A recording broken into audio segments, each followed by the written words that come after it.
Alright, what's up guys? Welcome back, welcome back. So, I had a couple people ask me a couple things about this lathe, and so just thought I'd go over it really quick. I was going to do a turning. I want to do some, I've been doing a little bit of turning, and well, very little. Been really busy at work for like the last year. Felt like I've been at work camp all summer, and then you know, it's work, but it's just like a lot of tiring stuff. And then I have been very limited on time in the shop. Got things to do around the house and all this stuff, and then it's like a YouTube thing is just a hot mess, and so that's the story. But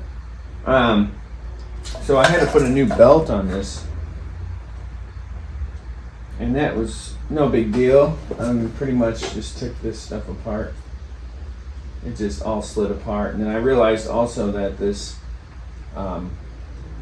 this pulley was slightly, you know, misaligned. I thought it was okay, but maybe I had this too tight.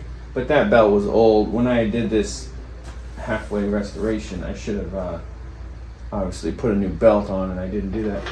But it worked for a while, and then it finally ended up, it had like a break in it. It was still intact, but it was broken. So I got a new belt, which is a lawnmower belt that was the same size, 65 inch. 1956. I think that's the year. I thought it was late 40s. Anyway, maybe it's a 1956 Delta Rockwell 1416, I think. I don't know what that means. Yeah, I'm not an expert on it, okay, but I like old machines. Welcome back, my guys. This is Luke. This is Luke's shop, and the name is Lucas Fine Art because I used to paint. I mean, I did paint for 5 years straight. Haven't painted in a while. I've been super busy with work. Super busy. And on and on. I got about 100 projects I'd like to do, but it's been hard to get time. I'll show you a few things I've done just as like maintenance. And a couple people asked about a couple things with this lathe. I had a video from when I restored it. Didn't really restore it, but cleaned it all up and everything. Didn't do the paint job. I'm kind of still wondering if I should have. It wouldn't be that hard to break it down. But anyway, so let me just show you what I've done here, and then I'll make a small turning project. And also, I've been playing around with some finishes, which is kind of interesting and fun. And all these things I've been doing a little bit at a time, you know, while working and doing all the things. Okay, so this was actually not working the greatest. I thought I had it one time, but then it was still kind of sticky and everything. So I got this working much better, and I've used it since then, so it might be, but it moves now freely, you know, pretty much wherever. It was sticking before, so I'll take that off and show you what I did there. And then another thing is, one person asked about, take this out of here. One person asked about this thing. Now this is a while ago, and I don't know if they fixed it or whatever, but they said that something was stuck and he couldn't get it, you know, it wouldn't move, which could be a couple things. I'll go through that. It's not a huge deal. It's really pretty simple stuff. This has an Allen. Let's see if you can see this. This has an Allen screw, or a set screw, or a grub screw. And that's connected to that rod. So that could be spinning, or this thing comes off. You can actually unscrew this and take that off. So it all comes apart. And then this part I went over in my original video, which there's another thing I found with this. It might be something to talk about, but it works. So it works, you know, it tightens up and you can feel all the tension. I don't usually over tighten it anymore, but and then this thing, now if you had like a spur drive or something with a finer point, you know, you can bring this in. It's pretty good right now, but you can adjust these screws. You can like loosen one, tighten the other. You can move it left to right and line these. You can line this up. You know, you want that point to point lined up. The height should be set on some things I've seen. You could adjust that if you need to by adding some kind of shims or something, some shim stock. But anyway, this is pretty much factory stuff. So we'll take that off and look at it too. We'll look at this. So what I found was, let me show you. I took this apart. Pretty simple. It came apart really easy. And then last time I found that this, I should have changed it when I did the work. I thought it was okay, but should have known it was super old, and it ended up getting like it had like a split. The wires were still holding it together, but it was pretty much done. Plus, I'm trying to get it to run a little bit smoother. So anyway, when I put it back together, I thought I saw originally that I thought I had it lined up, and then it was kind of like tilted a little bit one way. So I adjusted for that just by eyeballing it. So what I end up moving this further this way from where I had it, and it still looks a little bit tweaked. You know, if you look at this, you know, this thing, the pulley is pointing up like this, and then the belt is kind of kicked a little bit this way. And then, but I had more tension on it before. I changed these bolts on the bottom to like just these screws. So I could tighten that down, but I didn't want too much. You know, that also increases the belt pressure or the tension. So, but that's pretty much it. That's pretty much it on that. You know, I got the new belt in, double checked everything, tightened it all down, and it's running pretty good. It used to have, and you can still kind of hear it, it's got this squeak. All right, let's have a look at this thing. Like I said, whoops. So I just slid this off the lathe, and this can only go one way. It's got the channels here that slides on the bed, and that's how that goes. Now, I might be collecting a bit of debris here, but I have found, like I said, I kind of liking regular oils and greases now because, you know, they just seem to work pretty well, and you could always you can clean it up. So anyway, like I said, this part I went over. I'll show you a little more about that. The only reason I'm showing you this, one guy asked about it. He said that he had something stuck, and I found, well, with my new live center, the old one seemed to self-eject. Now I don't know if it's supposed to, but now this thing is kind of hard to get off. I was pulling it last time, and then so I had to retighten my handle. So there's that's the live center I got off eBay. It's like maybe machinist grade. It runs pretty good. It's got 2 bearings in it. It wasn't too expensive. And then, so, you know, this thing, you can use channel locks or something if you need to, but I got mine just hand tightened now. So that comes right out. And so here's the, got fresh oil in there. Yeah, so that's just that part. Like I said, this comes off. That would let this come off, and then this, the nut goes all the way down, and that's just when you,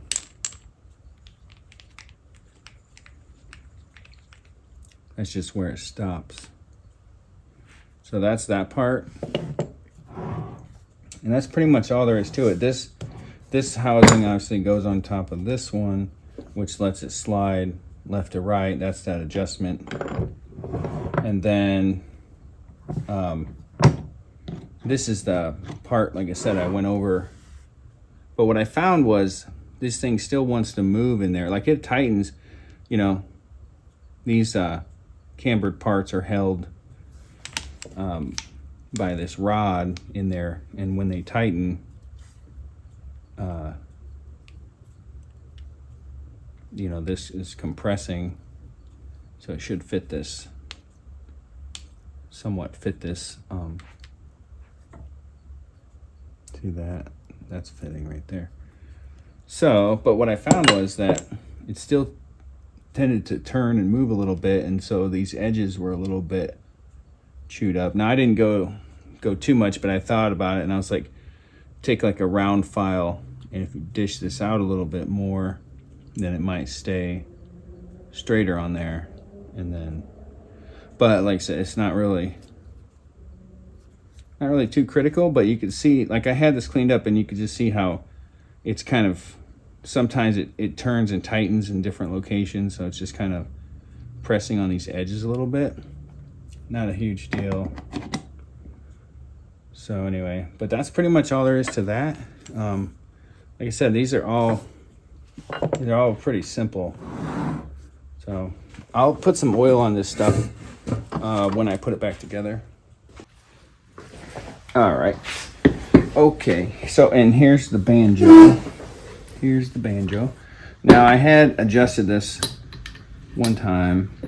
So this, I adjusted this so that it was a little bit, so it started engaging a little bit sooner. So it's kind of like a quarter turn, which basically meant I just shortened, I tightened these up a little bit.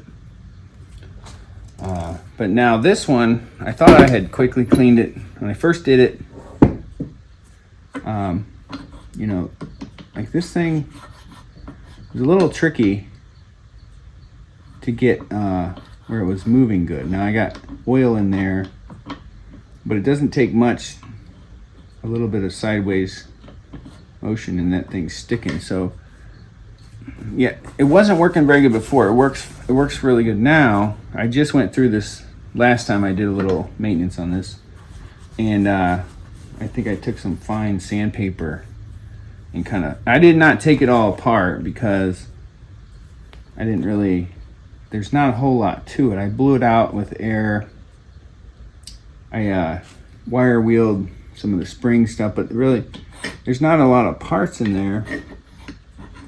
I believe this thing is,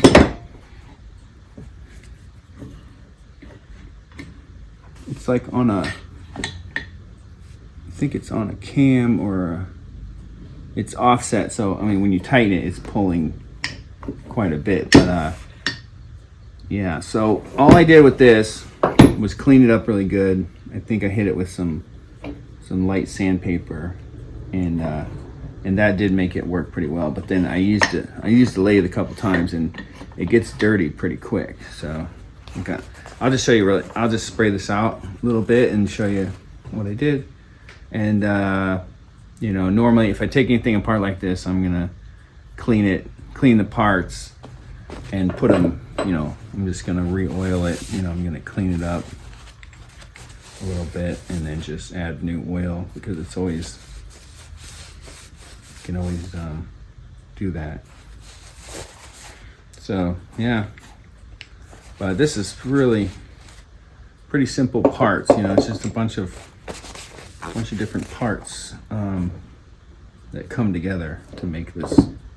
But the great thing, and I want to talk about this at the end, is that the great thing about this this old stuff and this, you know, this lathe is that these parts are, you know, pretty heavy duty castings and just well made, and that's what makes it pretty good, especially for a lathe that, you know, didn't cost $5,000. You know, this thing cost me about $200. I think I paid $180 and $20 belt and some time.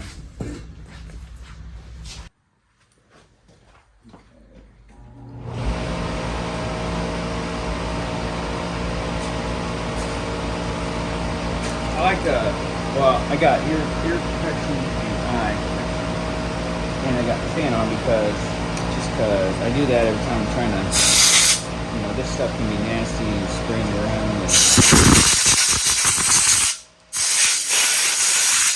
shoot that out real good. Like I said, I mean, I could take it just being lazy, but see how this, if you keep it straight, it moves pretty good. And I used Slick 50 or some. It's kind of it's good oil. I always really liked it, but it's got the PTFEs or whatever. Some kind of, I don't know what that is, but some kind of nasty stuff. So I'm just going with oil now. And yeah, so I'll just clean that up.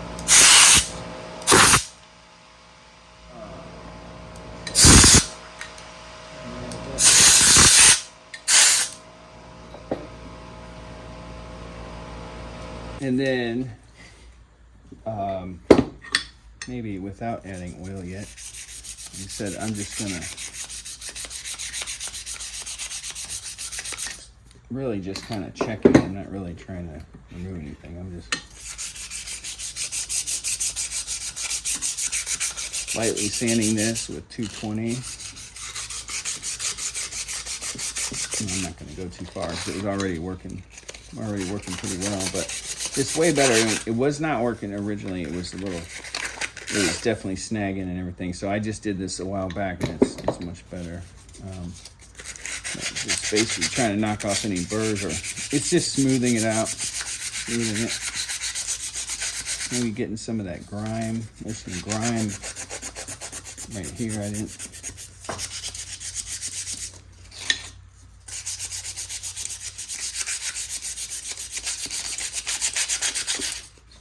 You can see all this stuff it's pulling on the sandpaper.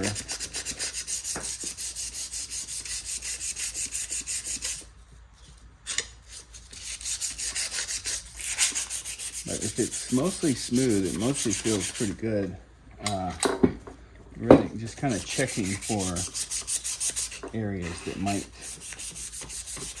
like I don't feel anything there except for this grime, which I got most of. See that? Still look pretty good. It definitely stops once it cambers.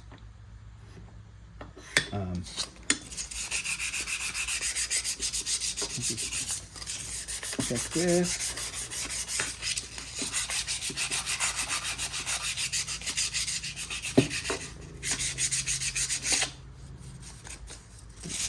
It always pulls more dirt or metal, and, you know. But that's pretty good. I'm not really finding anything major there. So now we oil it, and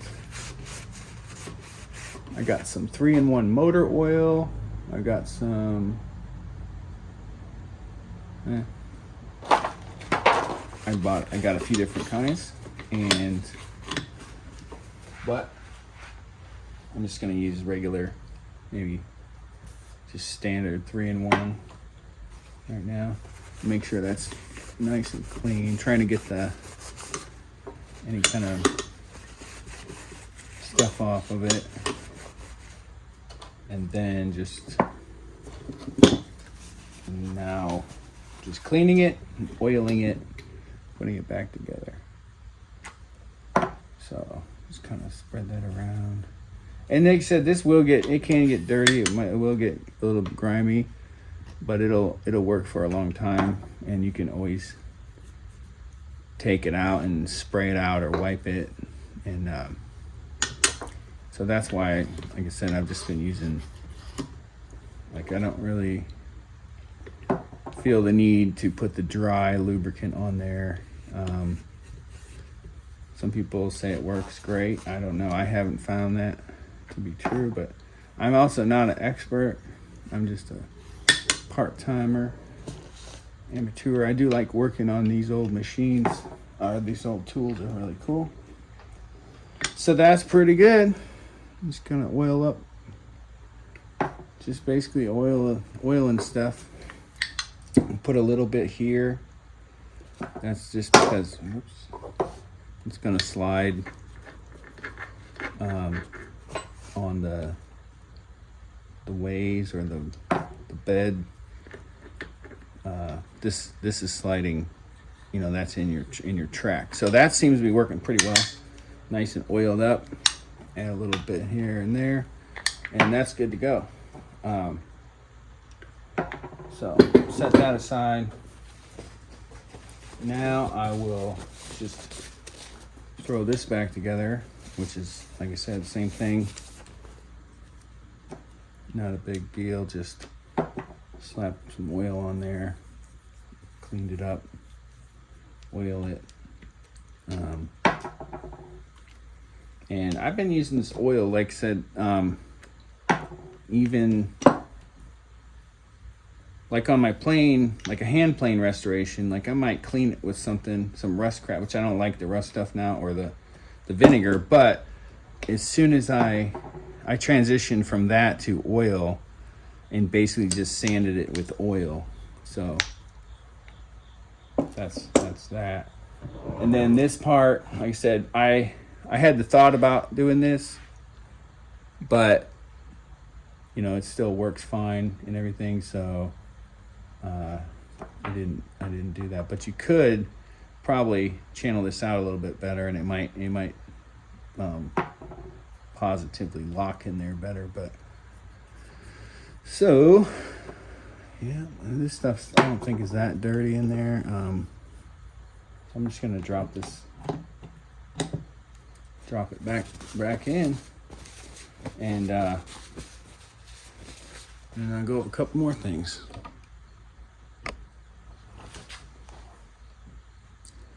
Just make sure this is all cleaned. Should be fine.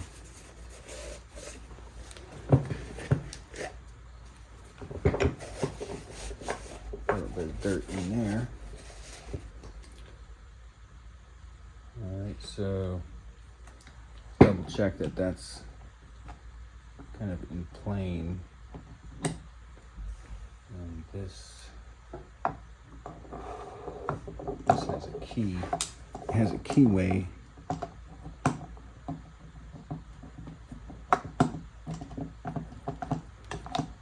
Normally go in from the other side.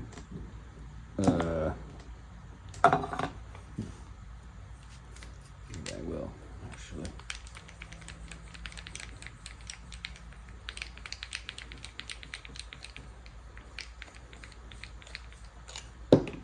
Oil that a little bit too. Okay.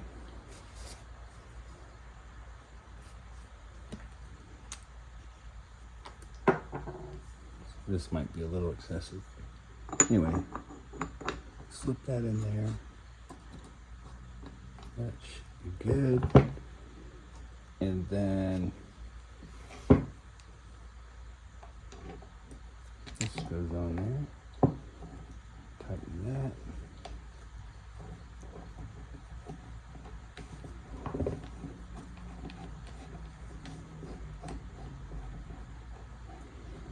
And I'm just hand tightening this. This is not real critical. Don't need to crank it down. So that's tight. And then this engages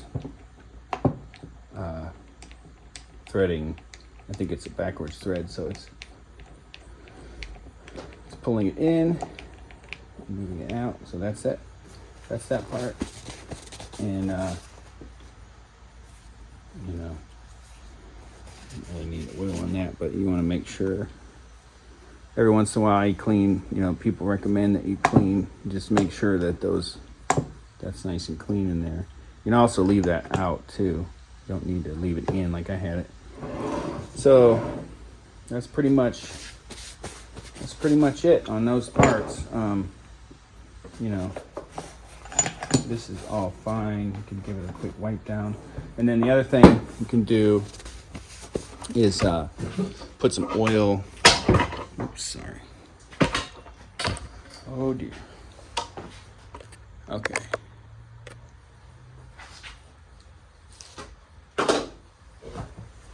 Then you can take,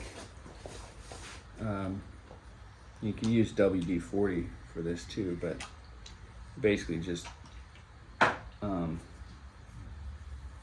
putting some oil on there, obviously, right? And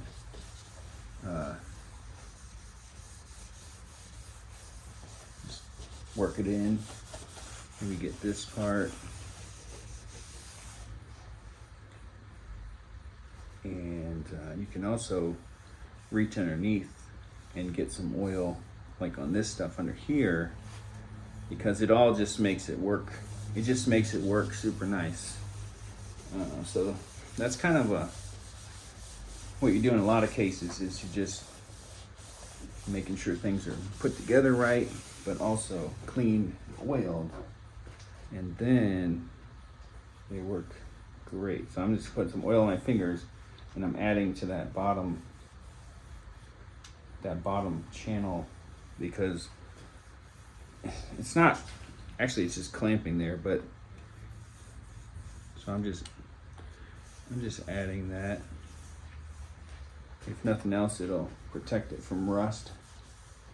It might make it easier to work when you're in that area, but mostly you're just clamping on that. So call that good. You know, you're always going to get more dirt and grime out of it. Especially, you got to clean it up. If you do a lot of work, it'll make a mess. I cut some wet wood a while back and got a little bit of surface rust happening pretty quickly. This is another part I forgot to, that you can add oil to. This is a good one because it actually, this part's actually sliding. So that'll help. So anyway, this is ready to go back on.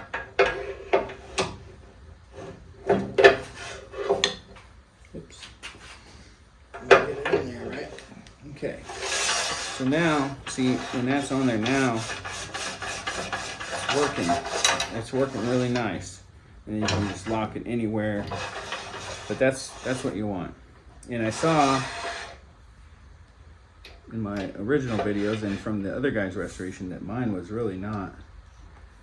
His was working super smooth.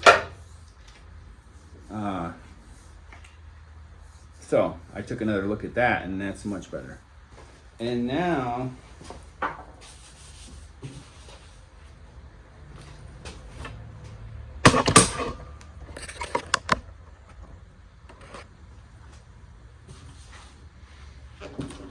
and then this bad boy goes back in there, and that's gonna sit like this, and you just gotta make sure that your bottom part is lined up correctly, and you're in. So now that's gonna go, or that's gonna work super nice too. And I've got just a short wrench here, which you don't need much pressure. It stops it like a lot. So I'm missing that part, and I didn't want to pay all the $35, $40, whatever they're asking on eBay. So there we go. We're back together. Take that out for now. Clean my hands. I got some vinegar, kind of all natural wipes, but you know, you don't want too much. You don't want that oil too much oil sitting on your hands for too long. But yeah, so that's pretty much ready to go. Got everything working, oiled, cleaned, and it will get dirty just as soon as you use it. But so I'll show you. So this is, like I said, this is great improvement there. That's a really good thing to do. And then this chuck, I always thought it might be slightly wobbly or something, and I should have a counterweight. I was gonna make like a ball or like a handle thing here, but the faceplate that I have, it's like it was welded. It's not really straight and centered and everything, so I don't want to add vibrations. That's another thing. I just saw a video from a guy who was like fine-tuning his Craftsman table saw, and he went into all kinds of scientific stuff about like the I don't know what it was, the frequency or the sine wave, anyway, there was a slight vibration or out of balanceness of the pulleys. So that was pretty interesting, because I'm like, if you balance your pulleys and all this stuff, but it's also, you know, kind of a rough tool, but I mean, it made an amazing difference on his, so that's something which I never thought about. But even at the very least, if you balanced it, but that's a whole nother thing. I don't want to take it apart and do that. But so I should show you, this is running, despite that motor thing, which is just a small squeak. And I thought I had it stopped, but it runs pretty smooth with the new belt.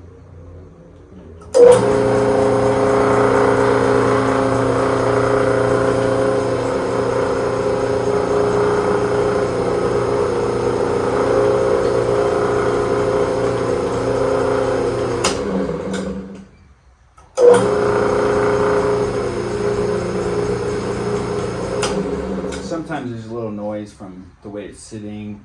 Oh, the other thing with this is I also have it on wheels. Right, I had it the first time I had it on some different wheels, and I moved around and they ended up breaking. And then I got these little heavy duty ones from Amazon, which are smaller, but they've worked so far. So what I do though is I bring it up onto this foam pad and lock the wheels, and it seems to be pretty good. I think some people said that if you put it on, if you bolt it down, if you had like a permanent spot for it and you bolt it down, it would be even better probably. So, but anyway, that brings me to the amazing thing about this lathe is that, you know, these things that were made around the late 40s, 50s, that's kind of the time range I like on these tools. Like my radial arm saw, I think is from the late 40s. But they're just really well made, and nowadays you can buy a comparable lathe. You know, the cheaper ones have much lighter weight components, and this might look old and Art Deco or, you know, outdated, right? But like the casting, the metal, that bed, and like these parts, and being that they're all cast iron, it's like, you know, this is the equivalent of buying, like they do have them for about $5,000. So this right here was about $200 or a little more.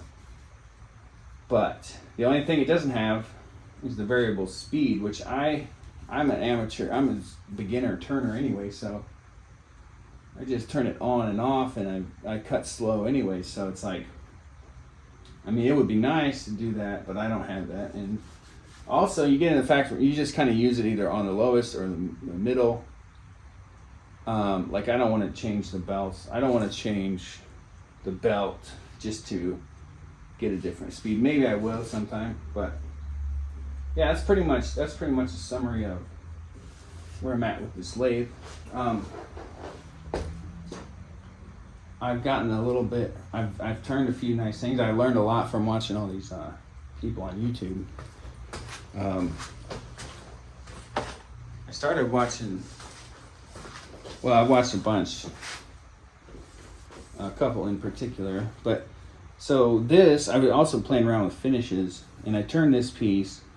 I should have got a little bit better. I had a little bit of tear out, but sanded it, but I got a really nice finish on it now. And so I was going to show you some of the finishing stuff that I've been doing, which is like the first coat is like a diluted shellac, so it's like a seal coat. But you'd actually want to use maybe sanding sealer, because I use the regular wax, the wax shellac. But anyway, I did that, and then I did second coat, and it was tricky, and I sanded it out.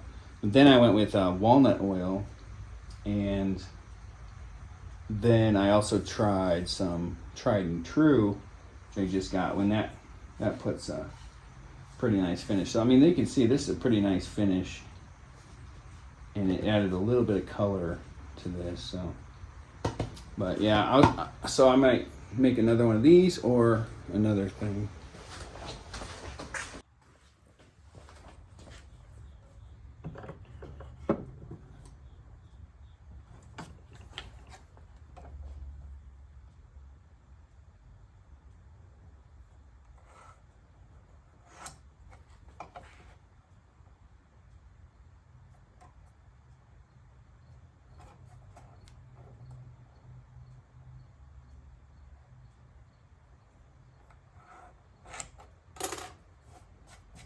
Okay, so this is a blank I glued up a while back.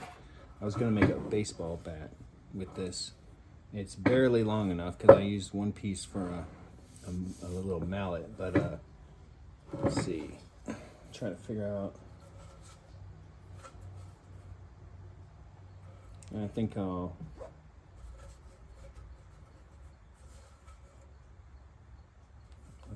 just trying to figure out which way I want the top, what would be the barrel and the handle. I think I'll go with this way. So this will be the, well, no, actually, last time I did this, I did it backwards. I think when you do a baseball bat, they recommend that I'm talking about turning it. Let's see. Yeah, so this is the handle part. I want to say, I think, I got a sheet on it, but I want to say the handle part goes on the spur drive, just because that's the thinner part. I'm not sure, I'll have to check that. But I got my, I've got a spur drive here, and I'm just going to hammer that in there. Could even drill a small hole in there. This is hard maple, so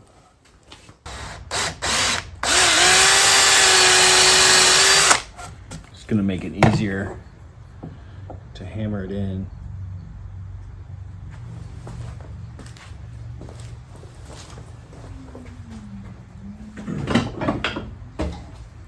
My old rough mallet, so just anywhere, doesn't really matter where you put that.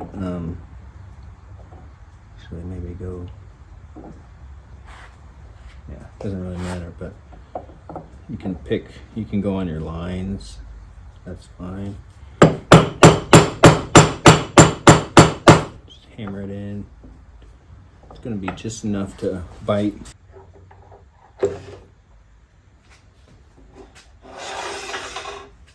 Okay, push that all the way back. Got my life center in. I've got this. I'm gonna just make sure that's kind of cleaned out. Pop this in here. That. And then bring up the tail center. Leave it a little bit back. Well, let's see.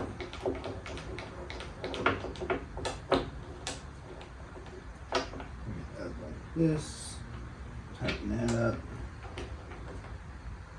Put that right in that hole.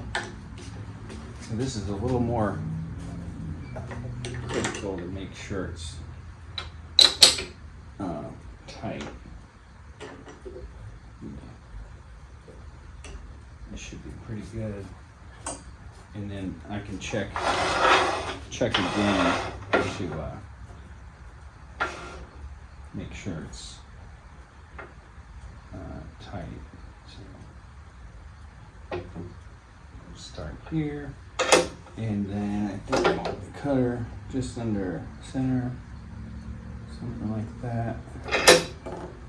Make sure it's not hitting. So sometimes I'll loosen that. Make sure it's all tight.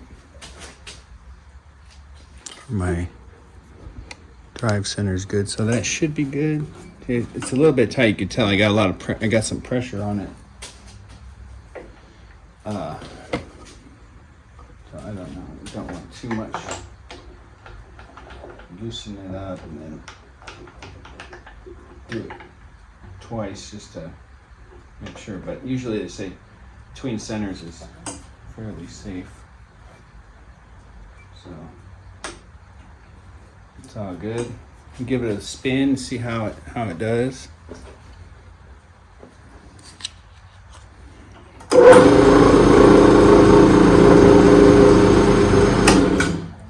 Seems fine. Stop it quick. Yeah, you can tell there's some pressure on it. So that's about it. And then you get a roughing gouge or whatever, and I'm gonna turn this down. Okay, just getting ready to rough this down, and this is a thing, you can find this online, turning a baseball bat. And the first time I turned one, I did the barrel on the drive. This is actually showing the headstock, so they're showing do the handle over here, and it's mostly, you start out around 2.5, so maybe turn the whole thing to 2.5 inches. And then you just move down depending on the size bat. You know, like I think this one's closer to maybe a 33 or 32. It's a little bit short. So I'm gonna go like every 3 inches, go 2.5, 2.5, 2 3/8, 2 1/8. So once I get close, then I'll start checking these measurements. But it's pretty simple. The other thing is to, you know, not put that end all the way, like basically make a separation, like a parting tool cut here and here, so then your part is in between.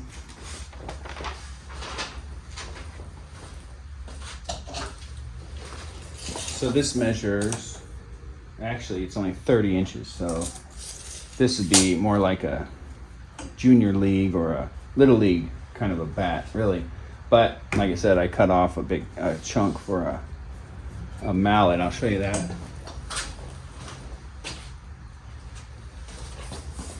Here's a little mini carving mallet that I took off of this, and I tried to save enough, which is fine. This is not like an official, but this is kind of like what it would look like. And but yeah, pretty cool. I mean, decently tight joints are not the best joints in the world. I didn't really prep this material super great when I did the glue up, but it'll be fine.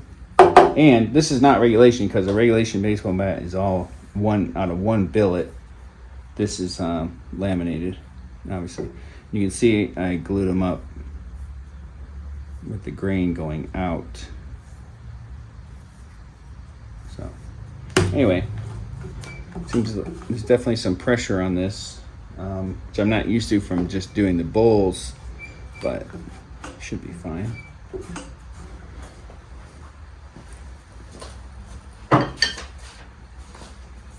So I've got a decently sharp spindle roughing gouge. It's kind of short, but just keep moving the rest in. So we'll go ahead and cut on this. See how she's running.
obviously that was very, a little bit hurried and everything, but that's a roughly roughed out shape. And then what I do to make it look better and be more like a baseball bat is I'll go ahead and mark all these, where the diameter is supposed to be. Now this is supposed to be 2.5. This is just a little bit, actually that's real close. It's a little bigger here, so it's already about 2.5 here. I don't really want to go too much thinner, but so I'll mark that out, and then, but yeah, that's pretty quick rough. And I was getting a little bit careless. I was doing the bowl turning. The bowl gouges are a lot different, or a little bit different. It's like probably a good idea to try spindle turning every once in a while. And I should try to use the skew, although I'm still a little leery of that, but it'd be good practice. So, but that's my roughed out baseball bat. And then, all this comes down to like 1 inch all through here. So I'll go ahead and mark all that out now. So this is the shorter bat, shorter increments, 2.5. So 2.5 here, come over 3 inches. I'm gonna come a little less every 2.5 inches because like I'm a 30-inch bat instead of 33-inch. But really, I'm gonna get it close and it's kind of like a free form thing I'm doing. So I'm gonna mark every 2.5 inches. So 2.5, 2.5, and then, or no, I'm sorry, 2 3/8. So I'm pretty safe here. 2.5, 2 3/8. So I could just indicate that all, and then it's just a matter of cutting it down and then trying to get a nicer, smoother cut. This maple will show all these marks and grooves. So I'm gonna I'll end up with a scraper, trying to get a nice finish with my newfound turning knowledge. So 2 1/8 here. So I got plenty. I'm just roughly looking at lining it up with my eye here. There's 2 3/8. So that's 2 1/8.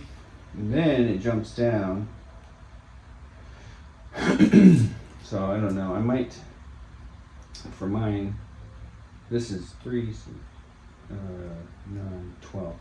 It goes about 12 inches. Yeah, I'm gonna want to keep the barrel a little bit thicker. See, I kind of rushed that and got a little carried away with the roughing. It's supposed to be 2 1/8 at almost 12 inches, which I don't have. Let's see, I got less than 2, so I don't really want to.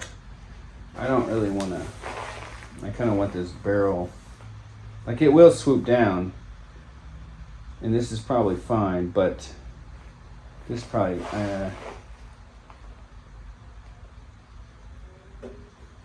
get 9 inches, 2 1/8. I still have that, 2 1/8, okay. Okay, maybe I'm okay. 12 inches, 1 3/4. So I'm almost there already. So like this part should stay. So do that, and then it goes down.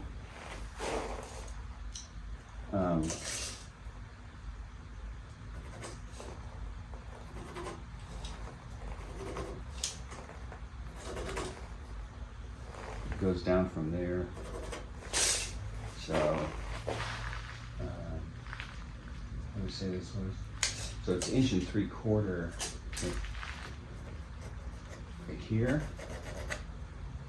and then 1 1/4 here, 1 1/4, and then 1 1/8, And then after that, it's like 1 inch, 1 inch, 1 inch, 1 inch.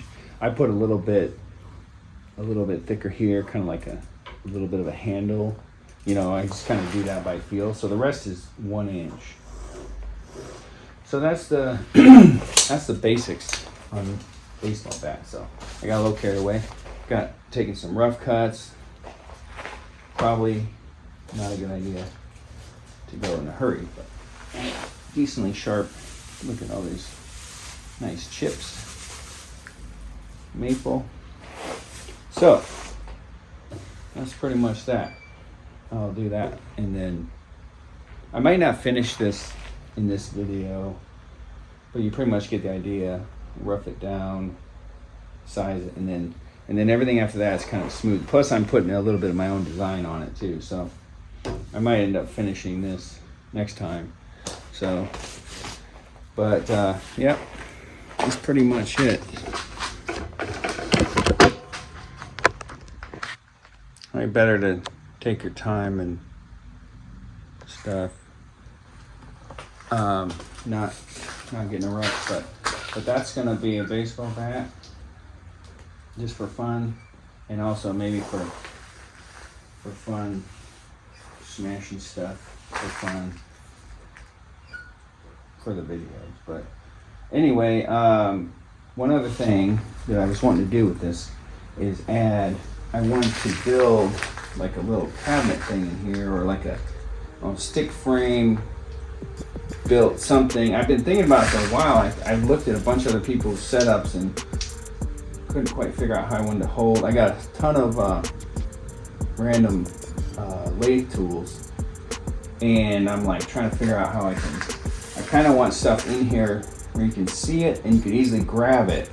So I was trying to figure out something for that. I think I'm just gonna end up making like almost like a stick frame cabinet thing with maybe a bunch of circle cuts where it just holds them and you can see what you got and just grab it. So that was my idea there. So, but that's pretty much it. That's pretty much a overview, update on this. I think the best thing is not to get in a hurry and be safe. Like I was getting a little bit, tend to get a little reckless. Also, if you're not in the shop for a long time like me, you know, things are like so new, or it's like I barely ran the table saw in like 2 months. So it's like, you know, if you want to ease into it, practice, warm up, stuff like that. Same as anything, any kind of sport. So yeah, go ahead and just double check that this is, I don't actually want too much tension on it. It's holding good, but it's not going to be pushing too hard. I'll go ahead and rough this. I might just take this down quickly, but I probably won't finish this in this video. So, but anyway, thanks for watching, and I might do some more on different tools and things. So, anyways, catch you next time.